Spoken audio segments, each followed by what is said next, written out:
So, Dr. Jean Chen is an associate professor in the Department of Medical Biophysics and Biomedical Engineering at the University of Toronto.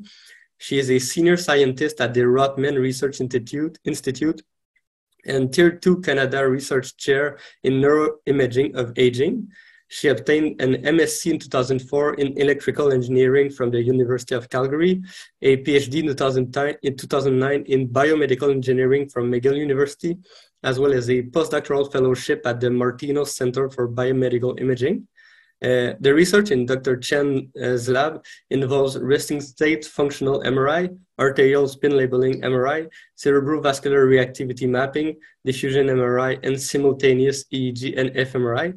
And so she uses all those methods to understand the link between brain microstructure, metabolism, and vascular health in healthy aging, malcognitive impairment, late life depression, hypertension, diabetes, and stroke. And so we are delighted to have her give her the talk on the cerebrovascular reactivity methods. So thank you, Dr. Chen. The floor is yours. Thank you so much for that introduction. I'll just share my screen now.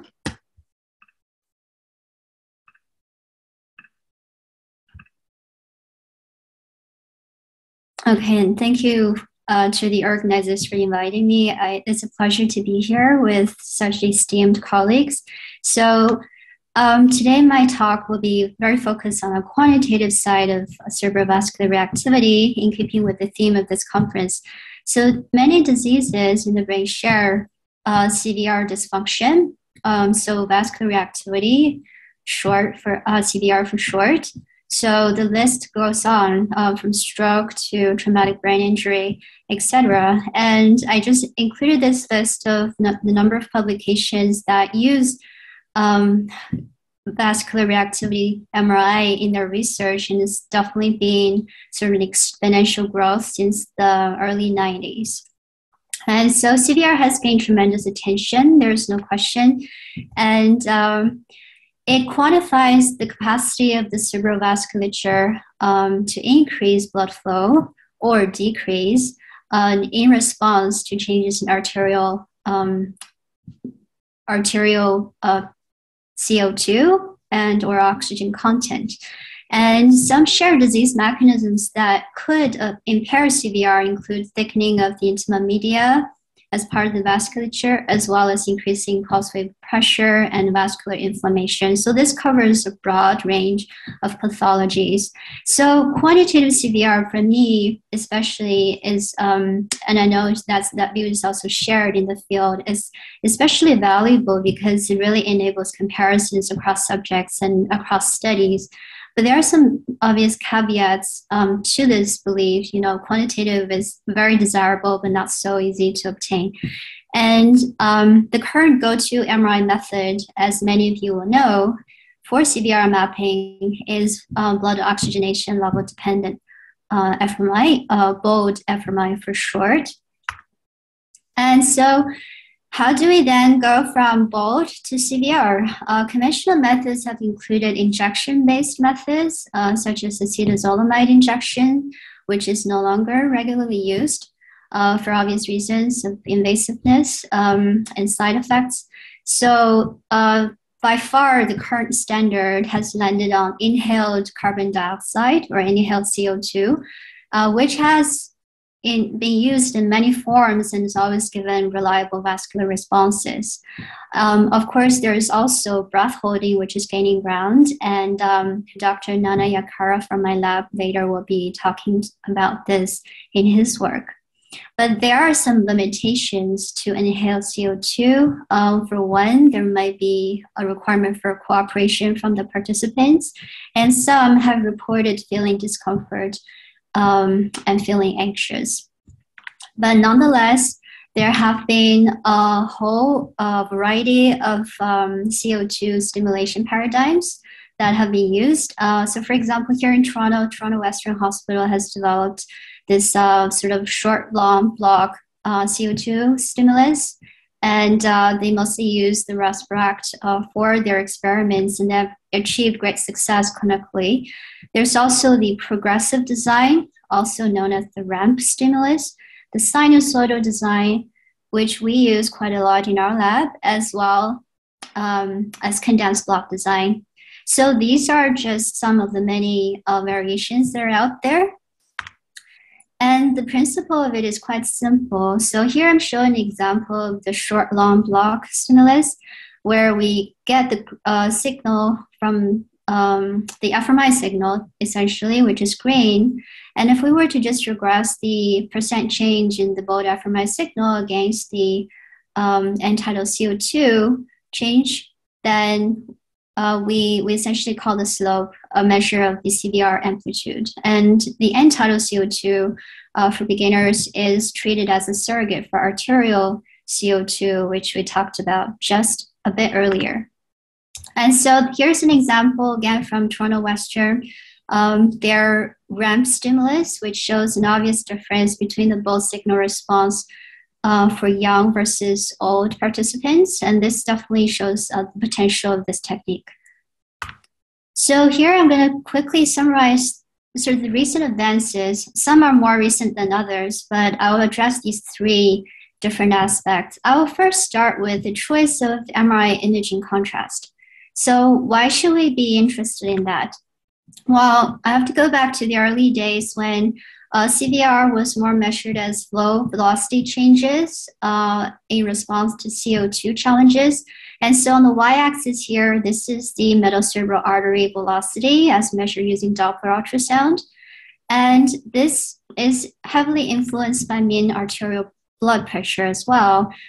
And what I wanted to call your attention to is that the blood velocity or blood flow change responding to CO2 does have this linear range, which is in green. But as you go above and below this range, the CVR appears very different, as in these two orange regions. And so obviously, when we are comparing across individuals, we do have some interest in keeping them in the same regime, in this case, in this green range. And so here comes sort of the problem here is that the bold response is, as commonly as it is used, is not a direct representation of flow. It is a nonlinear version of flow. To show you what I mean, I can see this cartoon on the right side where if you imagine changing vascular tones going from left to right, and you see that we expect, whereas bold has this sort of sigmoidal shape that's on top of the flow's own sigmoidal shape. Blood flow, in theory, should give you a much larger linear range, which is desirable. So our hypothesis is that blood flow or CBF-based CVR measurements should have a wider linear range and therefore allow more equitable or fair comparisons across different individuals. And of course, this is really being made possible due to the continuous advances in arterial-spin labeling CBF measurements. And so this is work from several years ago now by my student Shaliza Halani, and she implemented sinusoidal stimulus actually with the help of others in the lab. She analyzed this data at different levels of vascular tone. So the key here is that are these CVR measurements across these different tones comparable? And so just to show an example, in one subject, you can see on the left side of the bold CVR maps for the different vascular tones, and similarly on the right side for the CBF-based CVR maps. And you're starting to see some differences from top to bottom, but also that the SNR or the look of the maps for bold are just so much better. They are less noisy. So quantitatively, though, when we're looking at the differences across the vascular tones, on the left side, you see sort of differences in CVR amplitude. On the right side, you see the CVR latency. And in both cases, there are differences by vascular tone. So if we were to make a comparison, though, we still find that CBF-based CVR are less variable across vascular tones. And this is only in consideration of the fact that within this narrow range, we should still be in sort of the linear range when we're comparing across individuals. So the key takeaways from this study, which we are still trying to implement, are that CBF responses or CBF-based CVR values are less sensitive to tone. And this is also in agreement with our hypothesis. So going back to our convention, the inhaled CO2, now the next challenge is, what if there's someone who's uncomfortable, cannot go through with this task? Isn't it possible to do CVR mapping quantitatively without inhaled CO2? And many have thought about this before we did. And the answer is, it is certainly possible. And a large part of our research is resting state fMRI, in which we use consistent and the consistent and numerous fluctuations in the physiological signals, including fluctuations in CO2 as the stimulus. So obviously, if we are able to do this feasibly, we can do this in just about anyone with no need for cooperation. So we can even do it when someone's unconscious. So in theory, this can be done, and it has been looked at as early as 2014 in this paper by Keynote and colleagues, in which they compared the amplitude of the fluctuation in resting state bold fMRI to that of a breath hold challenge. So the CVR values between the young and the old were compared against the breath hold challenge CVR. So you can see good agreement was achieved in the young, but not so great in the older. So performance in either of these paradigms would be a question, generally becoming more difficult with older subjects. So another alternative is from Stanford. So Jahanian and colleagues looked at two different variations using nothing more than the CSF signal, cerebrospinal fluid, from the fMRI acquisitions, as well as just looking at the amplitude of the bolt signal itself. So in both cases, they compared again to breath hold-based CVR, and they achieved quite good agreements, although these CVR values are not quantitative. And let's say, so the Hopkins group, so suggested that the global mean bolt signal can be used as a surrogate for CO2 or end-tidal CO2. And they also used this approach to achieve quite good agreement qualitatively with the breath hold challenge, so on the y-axis and the x-axis respectively. So these are promising methods, but the CVR values generated are not quantitative. So in theory, again, we had this proof of concept study in which we tried to get actual quantitative CVR values from nothing more than natural fluctuations in end-tidal CO2. So this is work by my former postdoc, Dr. Ali Golestani. And this involves something called a deconvolution. Actually, so those that have done sort of signals and systems, you know what that is. It is a very noise-sensitive process, but in theory, this is the sort of the most intuitive way to go. And if we do this with actual end-tidal CO2 recording, we can actually get quantitative CVR. And we went ahead and compared this to the inhaled CO2 method. And in young subjects, we achieved, I would say, quite sort of beyond our expectations. We achieved very good agreement. And this is being published in Neuroimaging. And on a group level, we also compared the cross-subject agreements or cross-regional agreements with the agreements achieved using these other qualitative CVR methods. And we found that in certain cases, our method definitely did perform a lot better. But that is not to say this is easy to do, which is why we had to have a closer look at just getting the results of the deconvolution to be more robust and more stable. So this is what we usually expect from the response function for end-tidal CO2 fluctuations, also termed H of T. So there are several timing and amplitude parameters that can be derived from this, right? So this is not new, but this is very rarely done in the field of CVR because of the noise sensitivity of deconvolution. So deconvolution is this formulation here, which may look familiar if I just substitute bold for Y and the end-tidal CO2 for X. And it holds a lot of information in a single waveform. And so far, most of us are only tapping into this one, which is the amplitude of the CVR. What is the value in having timing of CVR as well? So this is also demonstrated in a recent paper from Toronto Western Hospital, in which they discovered that the sensitivity of CVR timing to different disease conditions, ranging from healthy control to Alzheimer's disease, is by far greater than that of the CVR amplitude. So this is showing that a dynamic CVR would be desirable. So the question of how to get it though, so this is not just a problem for resting state methods, this is the problem for all kinds of CVR methods. And so, this is my former postdoc, Dr. Saleh Shams. He did a comprehensive comparison of model-driven methods for CVR, dynamic CVR estimation in collaboration with Georgia Mitz's group at McGill. So why choose model-driven? Well, precisely because of the noise sensitivity. So these tend to be a bit more robust. So not knowing what the true CVR shape ever is, because it's not knowable.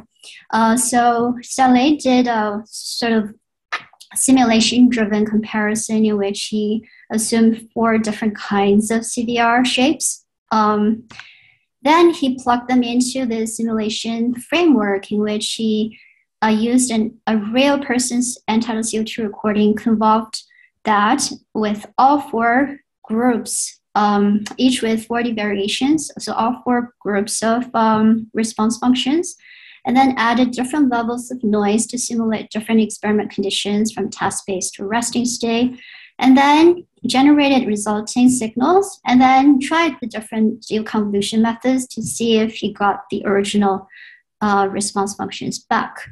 So this is actually sort of a straightforward way to evaluate something when the ground truth is not known. And these are some of the examples of what he found. So this is the end-tidal CO2 recording at resting state. You can see in certain subjects, we do get quite a good level of fluctuation.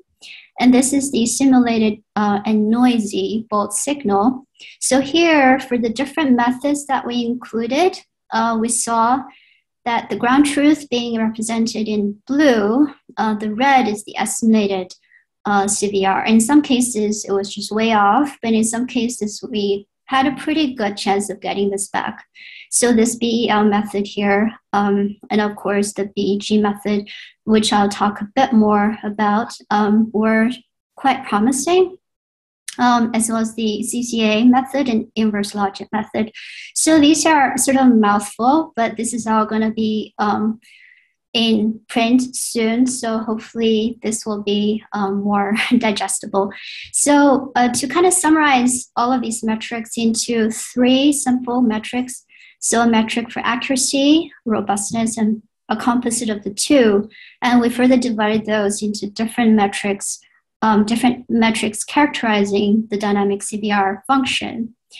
We did find some winners. So the leading methods are the Laguerre-based deconvolution method, the Laguerre basis method, the inverse logic method, and a method that Saleh himself had proposed, which is an optimized canonical correlation method.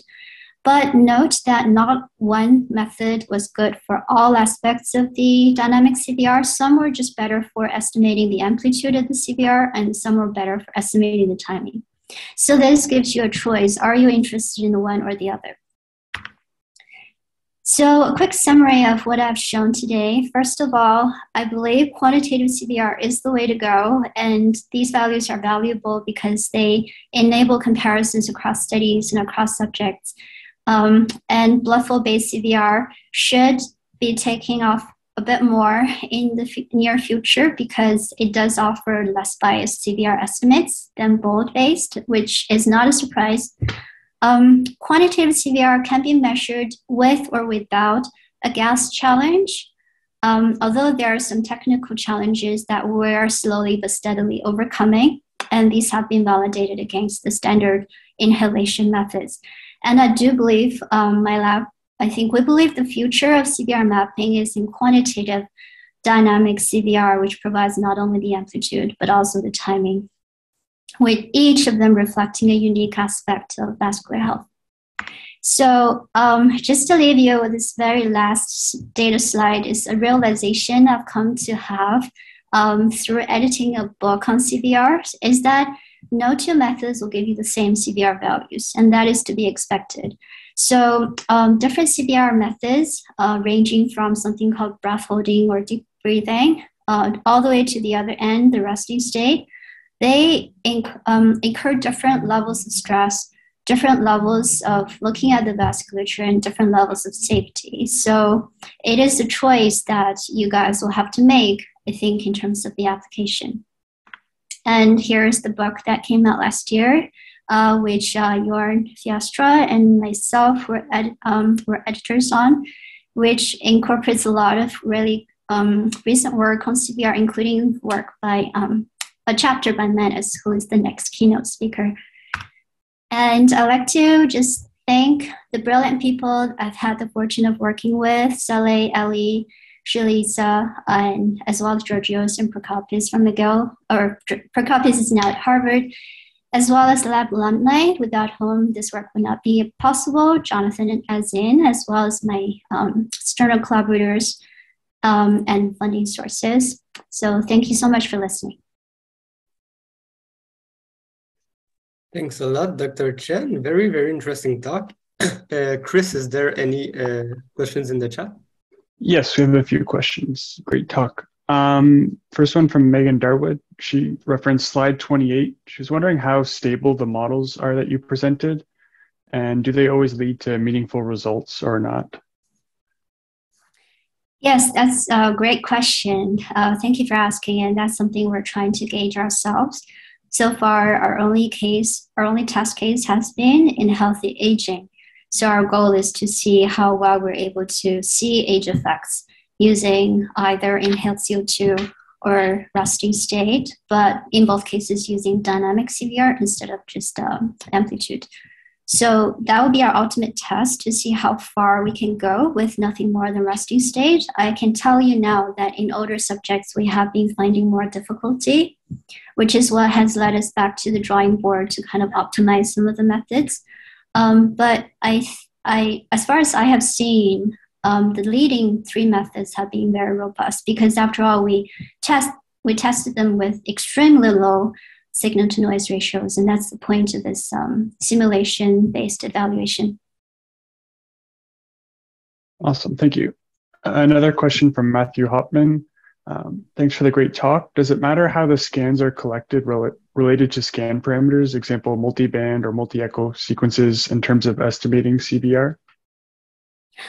Thank you. That's another great question. We have not looked at multi-echo, but in my view, having different echo times in the bold sequence sort of just changing the bold weighting. And so it will just boil down to sort of how much bold contrast we have to work with or how much blood flow related contrast there will be in the signal. We have been looking at the effect of changing the sampling rate by changing the TR, which is a big consideration. Often we have to choose between sampling faster or having higher spatial resolution, right? So we have a study or a data set that's been acquired that includes both a very short TR as well as a regular TR.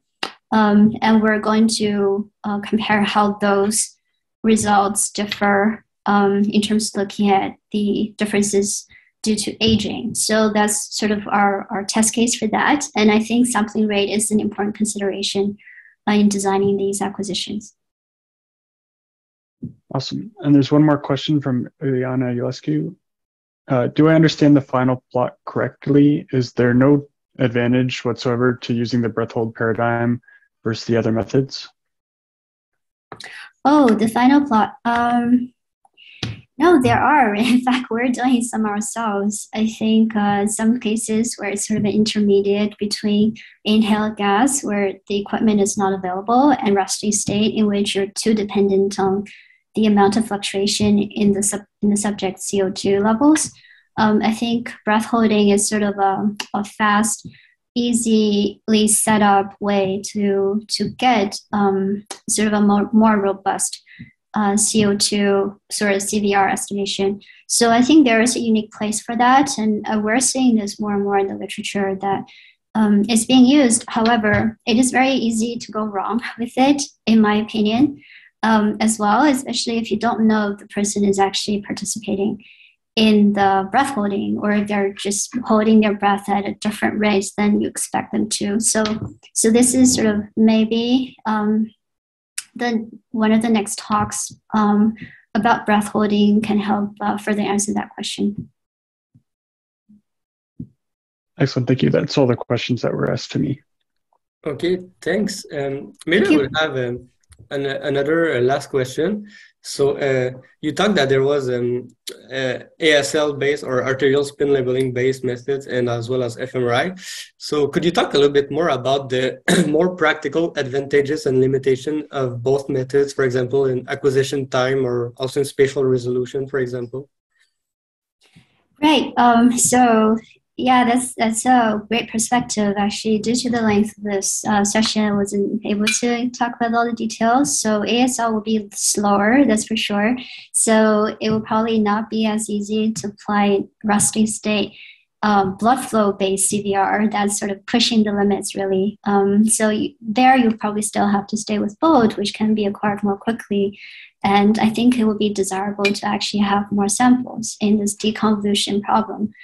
Of course, ASL also is the continuous ASL, which is now the current the standard, also suffers from labeling efficiency fluctuations due to flow velocity, and this is well known in our field and has been documented. So that's a consideration if you're imaging two different populations with markedly different flow velocities. Ranging from vascular dementia all the way to sickle cell disease, and so this can be a source of bias that you have to be aware of. Perfect, thanks a lot. Thank you. We're gonna move on to the next talk.